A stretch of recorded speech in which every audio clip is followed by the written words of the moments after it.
Thank you so much to Ali Rad and Michael Brown there. Ali, I make of that my heart is racing and I was screaming at the top of my voice in those last few minutes. What a 45 minutes of football. I'm just so thankful that City have a 3-0 lead from the first leg. I'm still joined in the studio by Steve Howey, Steph, Houghton and Shaun Gota.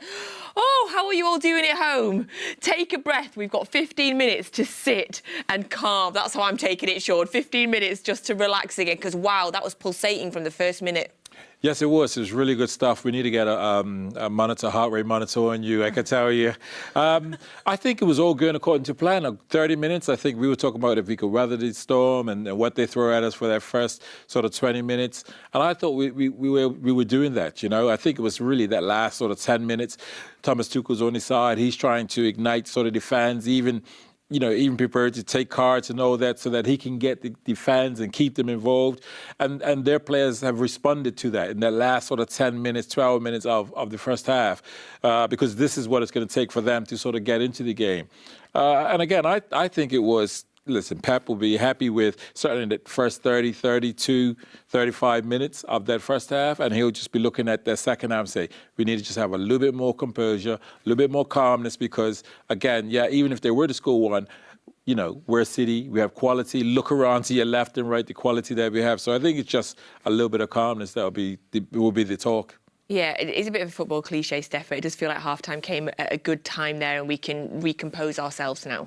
Yeah, I think obviously we're so used to watching Man City controlling games, and I think that 45 minutes was probably even in terms of Bayern Munich had their chances, we've had our chances, and the intensity is scary. And I think the pitch is not helping the players because the ball's bobbling, there's people slipping. But overall, it's been a great game of football, and Munich have certainly come out the traps and really got after City, and City haven't been able to get the control that they normally had. But like we just said, I think half-time's come at the right time for City to get back in the changing room, and Pep normally tinkers something with his tactics, and hopefully he can come out a little bit more fighting.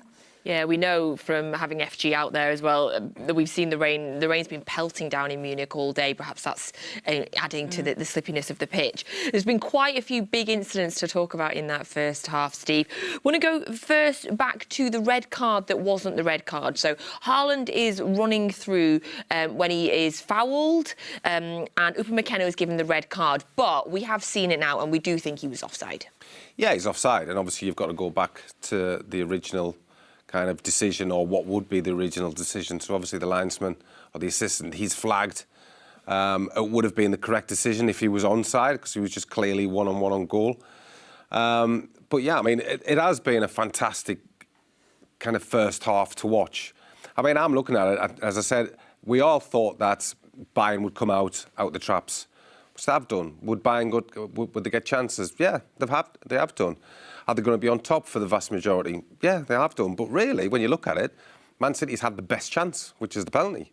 They've had a couple of half chances, but nothing as clear-cut as the Haaland pen. But, you know, when you look at it as well, if before the game we were sitting here talking and saying, listen, at half-time it's going to be 0-0, you took that all day.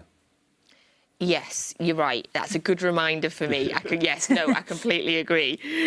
Let's have a talk about that penalty then. So, essentially, I feel like what we've learned is that Erling Haaland is a human being, Shaun, which yes. I think we'd all started to doubt at some point. We'd all wondered. What did you make of the penalty? Well, penalty takers now, they need to be able to go, you know, left, right, and also down the middle. And just talking off air, I was sort of thinking perhaps because the last two, I think he went to his left and the other one to his right. And I thought perhaps he may go down the middle, because goalkeepers are studying, you know, which way are they going and all of this. So I think he'll be disappointed that he's just gotten under it, because the goalkeeper does go to his right, so the keeper's beaten, he just gets under it. And that'll be, that's what he'll be disappointed, that he's gotten under it and not kept it on the crossbar. But what we know about this chappie is that, you know, he'll be even more eager to get himself a goal or to assist. So I think his focus will be still, I'm going to play a part in this game in terms of assisting someone or scoring. So I think he'll recognise that he's missed the penalty, but he'll still show up in regards to something big for us in the second half. I think when Steph was talking about, and we've all seen it, the pitch, and obviously because of the rain, it's very muddy, so they're losing the foot. And I think why he's getting over the top of it as he plants his foot, just my opinion, as he plants his foot, obviously he squeezes that turf, which just lifts up, and it will actually lift the ball up a little bit. And as he's hit it with his side foot, he's hitting it kind of underneath the ball rather than normally through it. That would have just gone kind of central of goal. But ultimately, because of that pressure with his standing foot, just lifts the ball and he gets over it, and that's where it goes over. But, hey, you know, he is human. Yeah. But it is one of these things. I would never, ever criticise anybody for missing a penalty, because even if you are the striker, it takes some guts to stand up and take it. Yeah, it's the first time he's missed a penalty for City all season as well. I mean, in terms of playing against Bayern Munich, when he was at Dortmund, he played 7 games, lost all 7 games while he was at Dortmund, still managed to get the 5 goals. We saw just before the penalty was taken, Steph, there was perhaps some dark arts trying to be performed by Bayern Munich. They were trying to distract him, trying to perhaps delay it a little bit. Have you ever been in a position where that's happened? Does it get into a player's head? I think it does to a point, but I think because people now are more aware of that going on, I think you find a lot of people, not the penalty taker, grabbing the ball, like protecting the ball, so they can kind of get into the routine. And I think you've seen Haaland there probably take 2 or 3 times in his routine just to try and reset and get focused. And of course, teams are going to try absolutely everything to put that person off. And like Shaun said, it's so, like, with technology and keepers being really diligent with the homework on strikers and where people put pounds, it probably does go through your mind which way you're going to go. But, I mean, if there was another one, I would give it to Haaland again, because he's been so prolific for City this season, and in them pressure situations, he's normally good. But, yeah, I think that dark arts does happen, and it is part and parcel of football, and it helps you win games, and sometimes it doesn't work. But in that case, it probably did a little bit. Yeah, I think he'll step up and want to take the next penalty. I think that's his mentality. A good thing about his penalty, and people probably wouldn't look at this, but I like the fact he actually went and reset, because when the Bayern Munich player actually went and sort of got the referee's attention and saying it was something on the pitch, and all that was to distract him from his focus and his routine. And then when that all happened, if you saw, Haaland actually went back to the ball and started sort of, because they have processes, penalty takers, whatever, you know, they go through certain things, but he went back, put his foot next to the ball, and then walked back. So he sort of reset himself, which was a quality thing to do. And I think what Steve is saying is absolutely right. Getting close to the ball, that makes, perhaps potentially, is making it pop up. And then when he's kicking, instead of it actually being centre of the ball, it's slightly under, and that's probably why it's going over the bar. But he'll step up, take the next one, I'm pretty sure of that. Well, he's only missed 1 penalty in his last 16 attempts in all club competitions. You've got to go all the way back to April 2021 since the last time he missed a penalty. So, I mean, he's got a phenomenal record. And like you say, I think he'd be the first one to be grabbing that.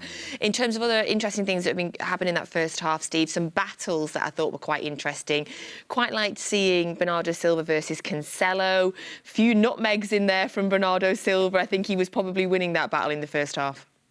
It was, yeah. It was interesting as well to see the different reaction from Cancelo when Haaland missed the penalty. The kind of fist pump and stuff like that. I don't know whether it's because when he came on a sub in the first game, he kind of didn't get the reaction probably as he would have wanted from the City fans. But yeah, we all know it's going to be a battle. Both players know exactly what they're coming up against, but we know Bernardo Silva's a fantastic player. You're more or less going towards him with your legs closed or crossed, but he'll still find a way through it. But he's that good. But that, obviously, because as a player, you'll go to him kind of keeping your legs closed. You know you can push it either way. And then once he starts pushing it either way, you now start to, like, kind of open your legs a little bit and then straight through the legs again. He's that type of player. He's annoying. As a defender, what you want to do is just lift him into the stand, to be quite honest. But obviously you can't do that. Technical term. But, yeah, there's another term you could put it in, but I'm not allowed to say it on TV. But, you know, it is a fantastic battle. But there's all these little battles all over, and that's why it makes this game so intriguing. Yeah, Musiala's had a great first half as well for Bayern. 100% pass accuracy, 3 ground duels won, 2 tackles won, 2 key passes, dribbles completed, and a big chance created. We're going to have to try and silence him a bit more in the second half, Steph. Yeah, I think it has been a little bit transitional, I think, in terms of City probably haven't kept the ball as well as they'd probably like to, but of course, people like Musiala and Sané, you can't give them time and space because they can create opportunities not just for themselves but for other people. And I think City have dealt well with it to a point, but I think they'll be probably want to be a little bit more proactive and get a little bit more organised quicker come the second half. it's interesting hearing that stat, because I actually think that he's obviously more of a threat when he's right around the edge of the box. And when I think about that half, I don't think he's really got involved with anything around the edge of the box. So whilst that stat sounds sort of perfect for him, I think when he's come up alongside Rodri's, sort of ushered him and said, you're going wide. You're not driving past me, and then at the two centre-backs to be able to say, slip another play or have a shot. So that stat is good for him, but at the same time, I think Rodri, when he's come around Rodri, you're going wide. And I think he's a key part of certainly in that first 30 minutes, why they never really created a really good chances. Because if he gets on that dribble and starts to get at the defence, we know how good he is in going left and right. So I think we've done a fair job at keeping him fairly quiet.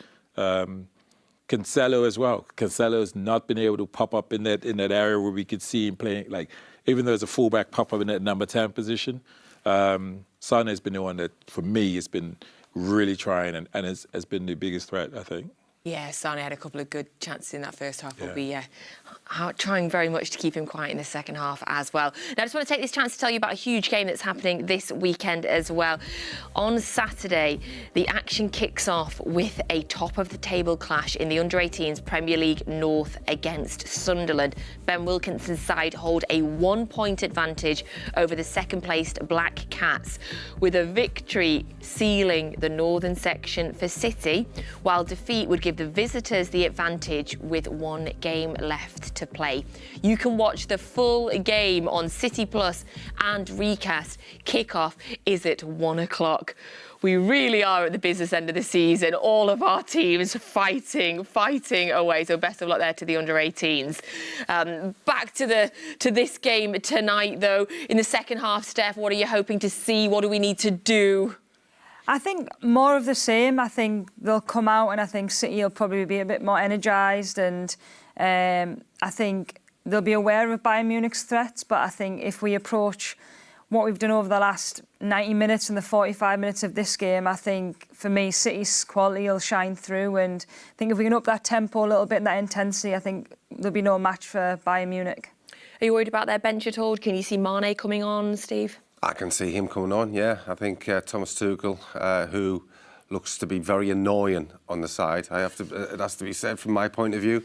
Well, he got a yellow card, of course, in the first half. Yeah, and we know his antics for the time he was in the Premier League as well. But, yeah, I can see him making changes. They have to go for it. They're getting beat 3-0. They've got 45 minutes to turn it around. Can I see them doing it? No. Yes, thank you, Steve. Appreciate that. Maybe feel a bit better there. Shaun, are you expecting any changes from City in the second half? From City, no. I think it'll be much of the same. It's, the first 10 minutes, I think, of this half is really important, trying to control it, because, again, I think they have to take even more risks now. And I think this opening 7 to 10 minutes is really important for them to ignite some activity and get their crowd really going. So, for me, it's much of the same. Perhaps in the final third, probably having more patience to make them run about a little bit more. But, yeah, it's much of the same, really. We're all sticking with our predictions from before the game? Oh, yeah. Actually, yeah, I'll stick with mine. You can't change, yeah. Yeah, there you go. The captain said you can't change it.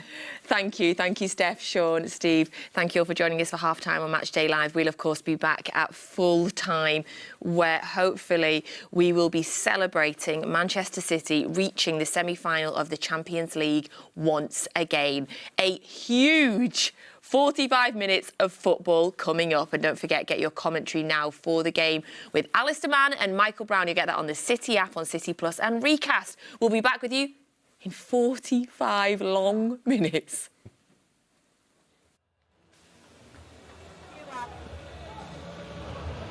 Welcome back to the Allianz Arena.